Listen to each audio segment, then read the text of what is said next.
What's going on, everyone? Hopefully, everyone is doing very good right now, as the Sens are basically on the verge of clinching a playoff spot right now. Man, we got a game tomorrow, obviously, against Columbus, but that puts us up to, I think it's 88 points or 90 points on the season. Basically, if the Rangers or the Columbus Blue Jackets win, or if they lose two games, it's done. It's absolutely done. Um, there was the scare against Buffalo, obviously, on Tuesday. That is ridiculous how we lost that game. But then, of course, this team does that much better against the great teams in Tampa Bay and Florida. Wow. Can you feel it? Can you feel it? Because I can. I can. The Sens are like literally right there. It doesn't matter. And hey, you know what? With the win against Tampa Bay and a win against Florida in regulation, you take care of business there. 4 out of 4 points. And you find yourself 4 points back of the Florida Panthers. So nothing, we're right there. We're sort of there. I mean, I think Florida obviously has a tiebreaker against us as well. But we're right there with the Florida Panthers. We are. Let's talk about the game a little bit, first of all. As the Sens, the first period was a little tough. I mean, just like all the periods today. But a Cousins gets a penalty, sends Florida to the power play. They do not capitalize on a couple of key saves there from Anton Forsberg, who we will definitely be talking about in the second period tonight. But a quick goal from Jake Sanderson midway through the second period puts the Senators up 1. Shane Pinto intercepts a giveaway from Seth Jones, who I don't know how he's fitting with Florida, I'm not going to lie. Pinto goes in behind the net, finds Sanderson on the left side, and he shoots it top shelf, sends up 1-0. We all know how this team does and how they do when they score the first goal of this game, because it's a weird thing to say, but the Sens are a good defensive team, and they play a system that kind of just works when they play with the lead. They barely ever screw it up. But they do not choke leads. And that's the buy-in with the team. Verhaeghe trips Tim Stützle, sends the Ottawa Senators to the power play once again. And Drake Batherson has an open net. I think it was Stützle who passed it through the slot. Batherson, I think it's like his foot on it or something like that. It goes through the crease. And you're like, oh God, okay, that could be a monumental sort of part of the game where if Florida comes back, it might be kind of tough. But very quickly, right after, like maybe in 10 seconds after, Sanderson feeds it over to Cousins on the left side on his offside there. And I was screaming for them to like switch sides because I hate when Cousins is on the right and Stutz is on the left. Cousins takes a one-timer. It goes off, I think it was Batherson's like stick or something like that. I wasn't even paying attention because I didn't care.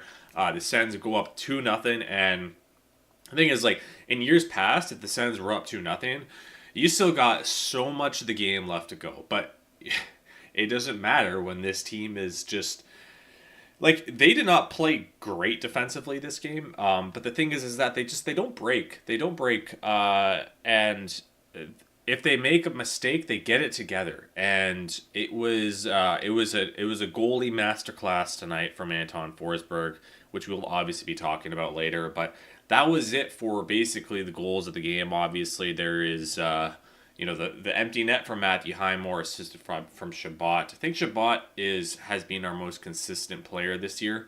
And thank goodness that we have a coaching staff now that can just utilize him right. He's, I guess, a bit overpaid per se, but that is a solid defenseman back there, and it's crazy how he has never played a playoff game in his career, and he is going to be playing one very, very soon for the first time at 28 years of age. He's like a veteran in a way at this point, which is so odd to say. Of course, there's some penalties in the second period, but Anton Forsberg making saves from pretty much any way he can. There was a nice shot, I think it was from who was it? Honestly, I can't even remember. But there was a huge save off of a shorthanded breakaway from Jesper Boqvist that he made as well. Anton Forsberg stops 75 out of his last 76 shots on net. What a game, man! What a game! That's his third shutout of the year, I believe. He has become. You gotta wonder if Anton Forsberg is going to be staying in Ottawa next year the way that he's been playing down the stretch. Linus Ullmark looks like he's going to be the starter tomorrow in Columbus, which is a game only 24 hours from now, basically. So not a lot of time to wrap that up, but Ottawa will have. I don't think they can clinch tomorrow. I don't think, but I believe on Tuesday. They will have an opportunity to clinch. If everything kind of goes right for them. If the Rangers lose, if the Columbus Blue Jackets lose. So that game tomorrow is huge because if you can take care of that, then that basically, you have to rely on the Blue Jackets just winning out and then also the Rangers winning out. And thank goodness we took care of this game. And the last game against the Lightning. It was not pretty, and we got outshot by an insane margin these past two games. But I am not going to apologize as a fan for having good goaltending because that is what it kind of comes down to. If you are getting good goaltending in this league, you are making the playoffs pretty much. Unless you're like the Anaheim Ducks, who have two solid netminders in net, but they can't seem to score goals, and they're just the Ducks. So a little bit of a franchise that is struggling right now. If anyone has anything to say in the chat, just throw them in because I'm buzzing right now. I absolutely am. The Sens are literally right there, guys. They're literally right there. You can feel it. And after the loss against Buffalo the other day, I was obviously still confident in the team that they were going to get it done, but it was a little bit of a humbling experience there. Just to take a step back, and maybe that was a good thing. Maybe that was a good thing for this team to just take the loss and focus on business. Like 2 games that meant so much in the standings overall, and they snagged those 4 points. And all of a sudden, they're 4 points back of the Panthers with the same amount of games played, and I believe they are 5 points back of the Lightning. I mean, listen, they're probably not going to get a divisional spot. It's probably not going to happen. But I think Barkov is out of the lineup for the next game of the Panthers, and they have struggled on this road trip too, where they've come to Ontario and Quebec. But yeah, they don't have Barkov for the next game or 2 maybe, and then Matthew Tkachuk is obviously out. They don't have Aaron Ekblad in the lineup for the regular season and the first 2 games of the playoffs. They're a little bit vulnerable right now. They are. They got Seth Jones at the deadline, sure, but I don't know. That's not the team we play tonight is not the real Panthers. Obviously, you put Barkov in that lineup, and the game might be 0-0. It could be, which the Sens just love playing that style. It's so weird to have a really good defensive team and a team that has struggled to score in a way this year, but. And this team, it does remind me a little bit about 2017, where you have to use that defensive system to make the playoffs. The average game can't be a chaotic mess. You basically you can play chaotic games from time to time, but that is an exhausting style of playing hockey. And you saw in the second and third period, they don't take a lot of chances, and they're fine with that. They are absolutely fine with that. They're okay with just getting outshot by 20 in the game because they know that their goaltending has been competent this year. We have 3 goaltenders who have played at least 10 games or more that have an over 900 save percentage. I believe that is the only team in the league that has had that. And I don't think they've changed their goaltending coaches too. Justin Peters, I believe, is still the guy there. So, it's probably just been the type of goalies that we've had in the past, and the pro scouting aspect, that's another side of it. The injuries obviously were concerned, but also the defensive structure. We've ran out the past 6 defensemen out there which is, Jake Sanderson, Artem Zub first pair, Thomas Chabot, Nick Jensen second pair, and then Nicholas Matanpalo and Tyler Clement on the third pair. And we have done very well since our last loss against Buffalo. I believe we are 4-1-1, if I'm not mistaken, in that stretch without Travis Hamonic in the lineup. Yeah, like we have not that many games left in the season. I'm just going to check. I think we're at game 75 tonight. This season has been a weird one for sure. But 76, game 76. So we only have 6 games left. So the maximum amount of points we can get is 100 actually. So that would be awesome if we get that. But I'm not going to be asking for a 8-game winning streak to end the season. I'm okay with us losing a couple of them here and there. Getting 45 wins, which means 4 out of the next 6 games, you win those games. If we could get that, I would be absolutely ecstatic with that on the season. Because I did touch on it against the loss against Buffalo with Maude, and at that point we were 39, 29, and 6, and we were like lucky to be in the first wild card spot, because if you put us in the West, we are literally not in the playoffs right now. So you gotta make it, and you kind of gotta give the other teams your respect. Like, you don't want to head into the thing is with the wild card 2 in the East, right? Technically the Islanders still have a shot despite being just 1 game over 500, and it looks like Montreal has separated themselves a little bit, but they just need to lose 2 and the one team wins 1, and boom, the wild card 2 is back in the race. Now it's nice to see that the Sens fans can just kind of relax, watch these next 6 games where we have 5 at home and 1 on the road, and rest some guys too, right? I want to check Money Puck right now what our odds are at. I'm going to guess 99%. I could be wrong, or 99.9 pretty much. Let's check, shall we? I think it's 99.6. I'm just gonna check if they've updated it though.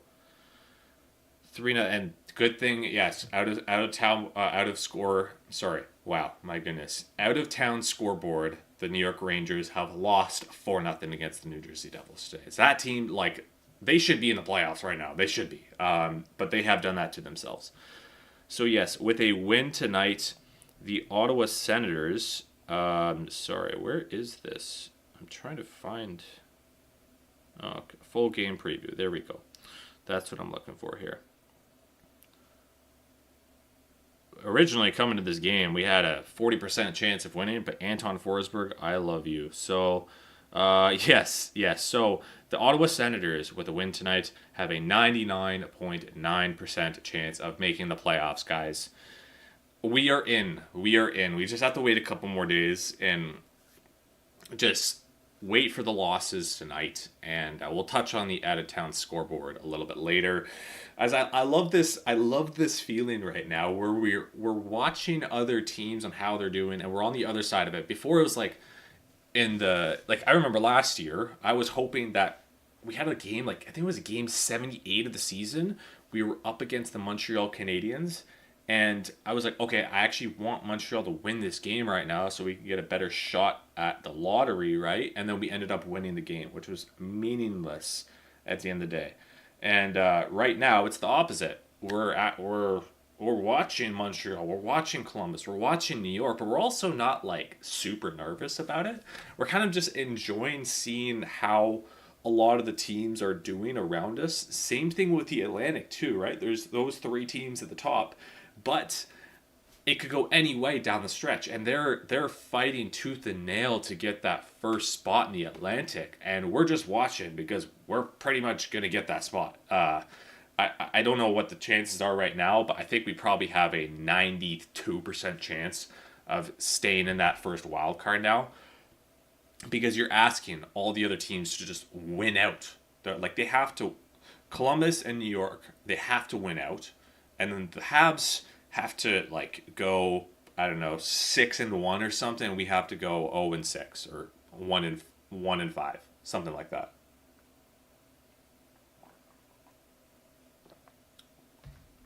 But yeah, that's the game. The Ottawa Senators win a 3-0 defensive masterclass, if I want to call it that, because they don't allow a goal, so I'm okay with that.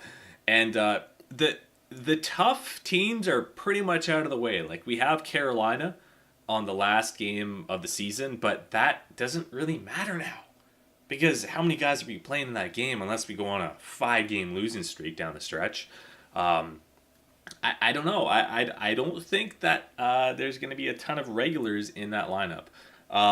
Before we do that, though, I just would like to mention, please check out Hyperdrive Hockey. It is our flagship podcast for Game Over. It's available on YouTube and all streaming platforms.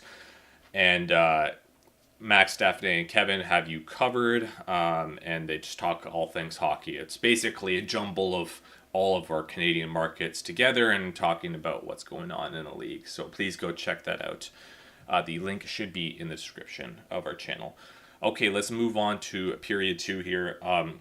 Let's talk about Anton Forsberg. And please, anyone who has their opinions, chime in on the chat here on what we should do with Anton Forsberg next year. Now, the thing is with Forsberg is that he's actually played a good amount of games this year. And we can't forget about Levi Merilainen in this discussion, obviously.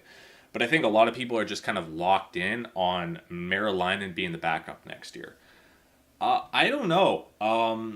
Because Anton Forsberg either has these fantastic games where he gets 40 shots against him and he kind of just steals the game for you, or he allows 4 goals on like 20 shots. And so his save percentage over the past 2 seasons, like last year and the year before, were not great. I think 2023 he was all right. Last year he was not good. He was the better of, him and Korpisalo. But this year, he started off really weak, too. I think he had an 885 at one point sometime in December. Linus Ullmark obviously comes in there and has an unreal December. I think he had like a 960 save percentage or something like that. Forsberg, though, down the stretch has been pretty good. And he had, I think, I want to check his stats right now on HockeyDB. It should be updated. Because you got to look out for that. I'm not obviously the best statistician, but his save percentage, and I mean that's kind of what I go off of, but to evaluate goalies, he has 27 games so far this year, and he has a 907 save percentage, guys. Like, should we hate on him? Should we? Should we hate on the inconsistency when he has a 907 save percentage? I'm not sure. I'm really not. And it makes me think, and I would like to check, I would like to give him some more starts down the stretch, so that you can sort of rest up Ullmark. Maybe give Forsberg the game against Philly, and maybe the second game of Columbus, maybe if we're not in just yet. Because you want Linus Ullmark to be fresh going into the playoffs, but Anton Forsberg has everything he can to, earn some more starts down the stretch, really. Because he's been absolutely fantastic these last 2 games. And the last game he played even before that, I think it was the Buffalo game, on the road, and some of those goals weren't even his fault. So he hasn't been, he's been pretty good ever since coming back from 4 Nations. Thing is with Levi Merilainen, right? He's having a good season down there in the AHL. I think he has a 913 save percentage in about 30 games. And then obviously he has a 925 in his 11 starts with the Sens this year. So that's a decent sample size. That's not like him coming in playing 5 games and then we're like, okay, here's the backup next year. No, it's a decent sample size for sure. And, he was awesome. He literally held on to the Sens season there towards the end. Because, if he doesn't perform like that and we lose most of those games, hey, we could be in Montreal's position right now. Or we could actually be down elsewhere because at that point you're kind of just fighting tooth and nail and it becomes exhausting, right? then all of a sudden, Anton Forsberg back then, people were down and out on him, really. But now he has a 907 save percentage. And you got to wonder because Levi Meriläinen is 22 years old. So he is still a very young goaltender. He had a pretty good year last year in the AHL. This year he's having a good year in the AHL, obviously.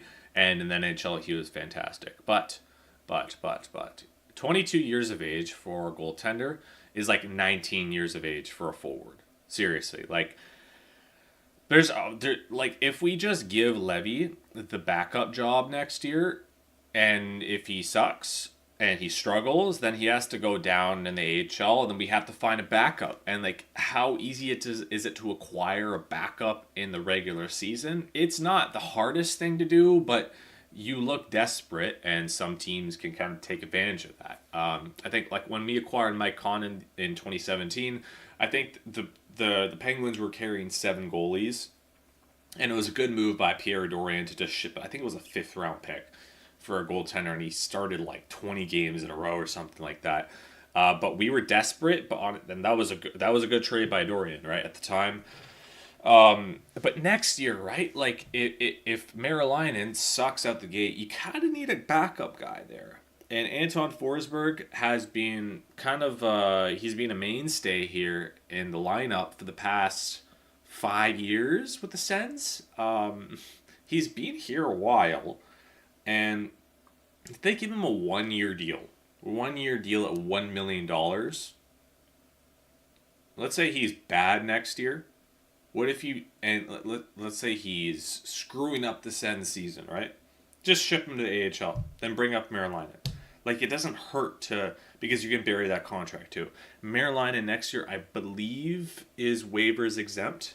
And hey, we can't forget about Maude Schoblocher right now, but man, it looks like he's years away if that's actually going to work. And that happens with big goaltenders, that they take forever to figure it out. Ben Bishop, I think, started in the NHL at 26. So Ty Smith says Ottawa won't be able to afford Forsberg.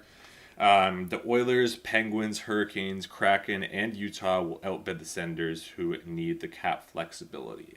I agree. And a backup goalie is an easy thing to find, and you need to kind of do your homework with it. And sometimes it's just luck. Like, are the goalies having a good life outside of it? And if they're having a good life, you know what? They could just go into the lineup, play 20 games in the year, have a 915 save percentage. And the next year, hey, their play on the ice could just randomly suck, and then they have an 890, but then they'll get another contract and they'll rebound again. That's what backup goalies are like, right? Anton Forsberg, right? He's like in his early 30s. If he's a guy that likes stability and he wants to stay in the Ottawa community,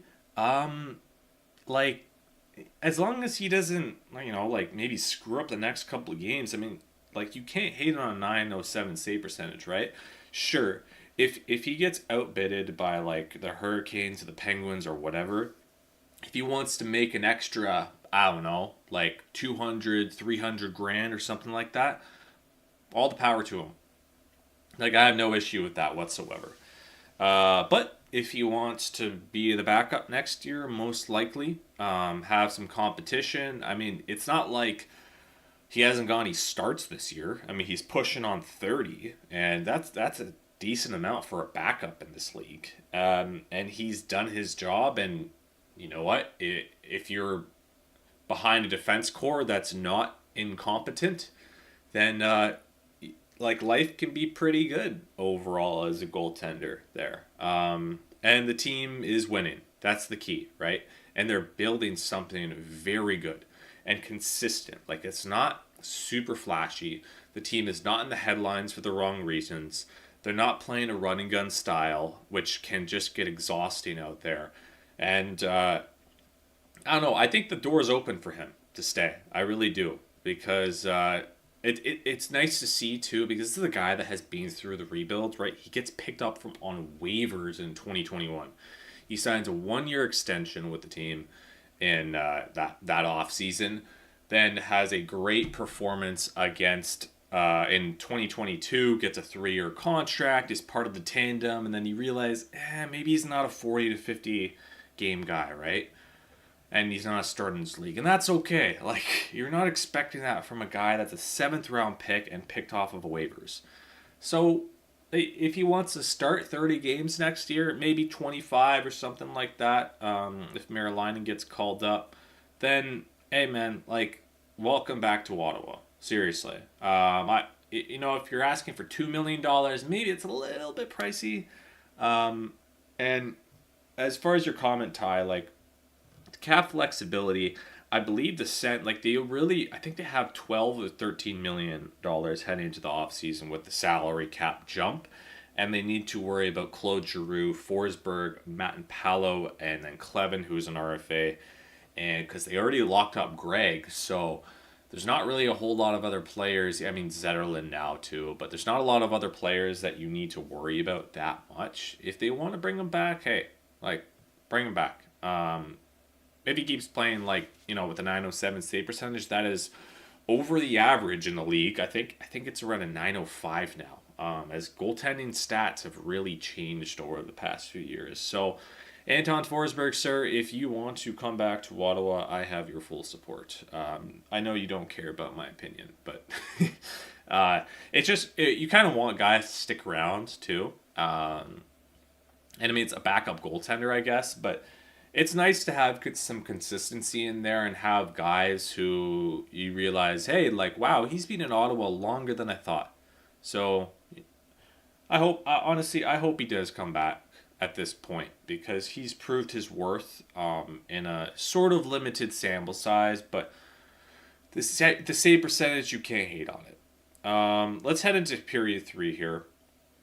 As if anyone would like to support our flagship podcast, please go under our Patreon, and we could appreciate some donations there, as well as please check out our merch too. Gotta wonder if the merch sales are going to be going up regardless around the league from Ottawa Senators, now that we're a good team, and it's cool to wear Sens stuff around. It's really cool to wear like a Sens jersey out there, or a Sens hat. As I really wish I was in Ottawa right now. I know for a lot of you people, it's 5:30 at the time of this recording.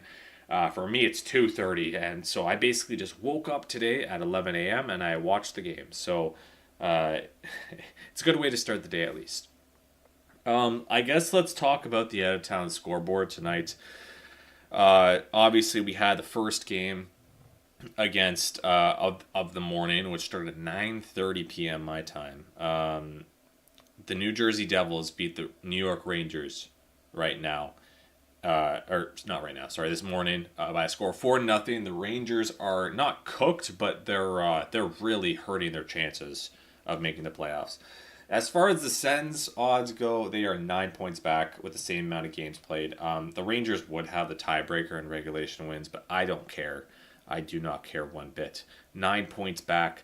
The Rangers, the most amount of games they can play is 6, right? So they currently sit at 79 points. If the Rangers go 6-0 down the stretch, the Sens need to go 1-4-1 at minimum to make the playoffs. So if the Rangers lose one and the Sens win one, we don't have to worry about that. So if we win tomorrow, then we just have to literally rely on the Rangers winning one game down the stretch. And there's so many more games to play. And I'm just thinking from like a glass half empty perspective. Because I'm just using my past, my past of being an Ottawa Senators fan, and thinking the worst case scenario, basically.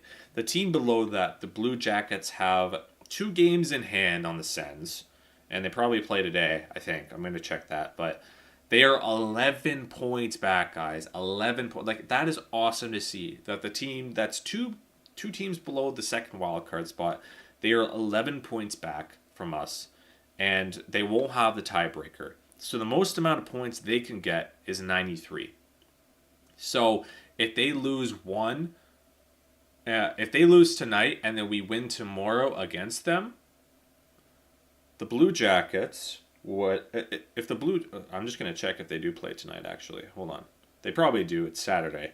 Yeah, they played tonight against the Leafs. So honestly, go Leafs tonight. If the Blue Jackets lose tonight and tomorrow, then the Blue Jackets will, their maximum amount of points will be, sorry, I'm just doing the math here, will be 89 points. And then if we win our game tomorrow, then the Blue Jackets can officially not pass us. There you go. All right? There you go. That's the best case scenario. If the Blue Jackets win tonight, then we have to kick that storyline down the road. The clinch is right there, guys. There's a good chance that by Tuesday, we're in. And we can just we got a 4-game home stretch down the rest of the season, and we're good. We're good. Detroit, I mean, this is just funny to look at, right? I'm getting amused looking at this. They're 13 points back on us. The most amount of points they can get is 91 as well. So we're obviously not worried about them. And then the Islanders are 12 points back. If the Islanders go on a 7-game heater, they get 90 points. So basically, like, if we win one more game, we're in, obviously. But that's not good. Like, we really only have to worry about the Rangers and the Blue Jackets. But we just need to win, like, literally one game. And I'm thinking this from, like, the worst way possible. From, like, a complete meltdown, the other teams just go on heaters. I've never been more confident in my life on this team making the playoffs right now, too. I just trust them.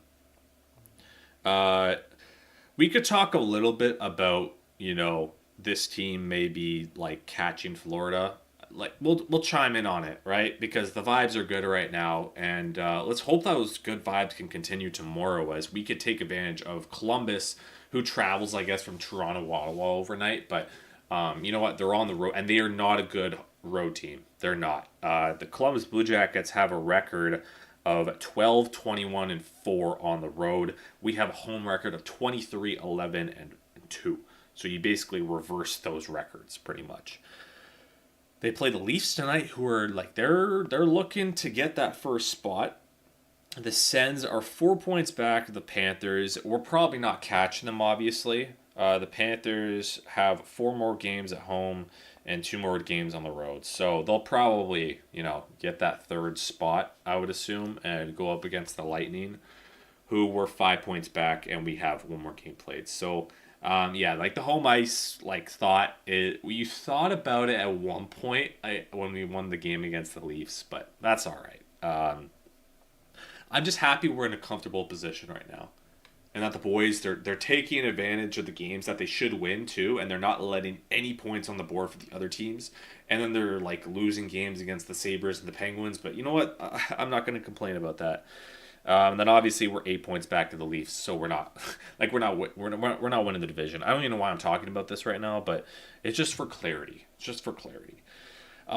As far as, like, wild card standings right now, the Montreal Canadiens, who are 7 points back of us with a game in hand.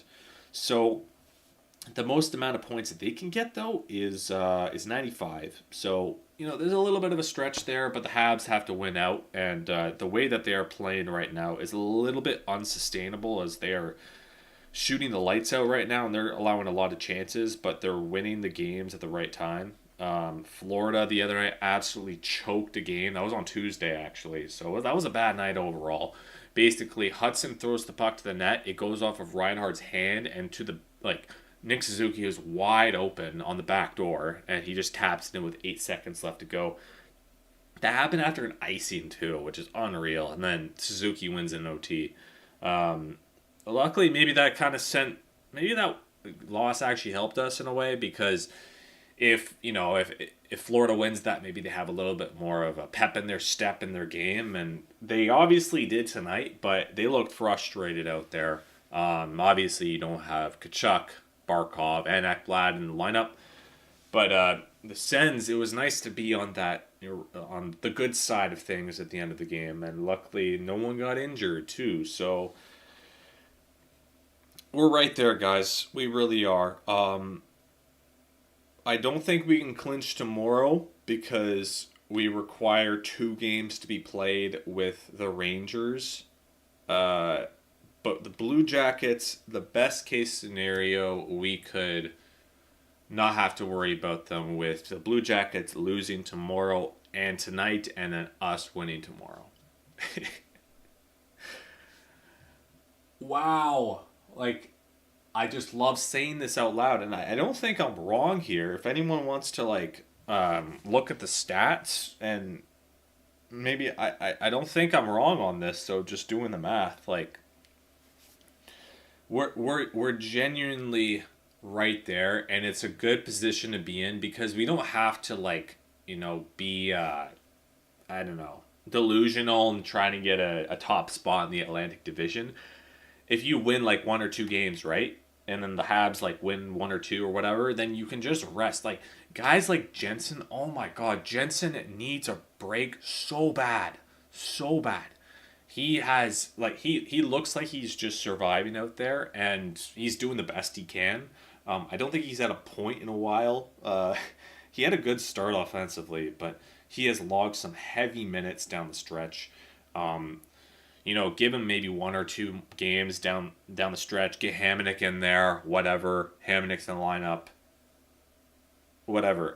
And maybe give Chabot a game off. Sanderson maybe, and get Gilbert in there. You're carrying 8D right now anyway. Kachuk, get in there maybe when he's fully healthy because he's got a nagging injury going on right now, but he could absolutely just take care of that and come back in full force for the last like 2 games or something. Maybe give Timmy a rest. Giroux, I think, should be fine. Cousins, Batherson, they can stay. Obviously, I think they probably just need the reps together. Perron, no, he's been injured enough not injured, sorry, but he's been out of the lineup enough this year, obviously due to more important reasons. But give him the rest of the games. I think Pinto, Greg, and Amadio. I can't believe I haven't talked about them. That line is awesome, so good. And they're playing a lot of minutes right now, but because this team goes up on the lead, they get the first goal, they get the second goal of the game, just ride them out, play them 18, 19 minutes a night. I trust them. Amadio is like the veteran on that team, or that line, and Pinto is such a good third line center. Ridley Gregg has taken his game to a next level, to the point where he's like, I don't really have a favorite player on the Sens, but he's becoming that all of a sudden. Fourth line, obviously, you got like Crookshank, Gaudette, and Highmore right now. You got to wonder where Nick Cousins fits into all this. And it's possible maybe Cousins gets into a game down the stretch in the regular season because he was in a non-contact jersey just a couple of days ago. So he's right there. I'm wondering what they'll do with the fourth line center spot because Cousins isn't really a center. And then Highmore, I don't think he's like really a center either. So Gaudette is like kind of your last guy. And Gaudette he hasn't hurt the team, but he hasn't really, helped since game 45 of the year. So whatever, it's your fourth line center spot. That's something you figure out in the off season. That's really all I got for tonight, guys, or today. Game Over will be back tomorrow, obviously, in 24 hours from now. And hopefully the Sens can, come out with a win there. Thanks, everyone, for tuning in. Go Sens, go. Hopefully you all have a very good night because I am.